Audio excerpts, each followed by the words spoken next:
غمضوا عينيكم واسمعوني. تخيلوا نفسكم شايلين شيلة تقيلة قوي، متقلة كتافكم، متقلة حركتكم، وجعاكم.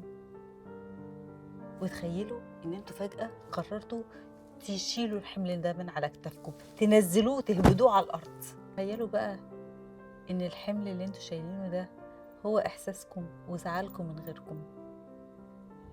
قد ايه هيبقى مريح لو القلب شايل من على قلبه الحمل ده وعاش مرتاح.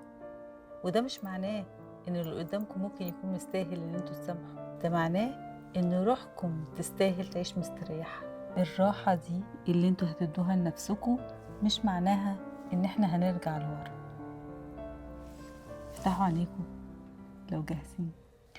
في رمضان بيقولوا المسامح كريم، بس مش معنى ان احنا نسامح ان احنا نرجع نتعامل زي ما كنا. كفاية ان احنا نلاقي مكان صافي جوه قلوبنا للشخص اللي قدامنا. رمضان بيعلمنا ان السلام الداخلي مهم وضروري، بس كمان لازم نعيش بقلب صافي ومرتاح. سؤال النهاردة مش لحد تاني، ليكوا انتوا. سامحتوا نفسكم؟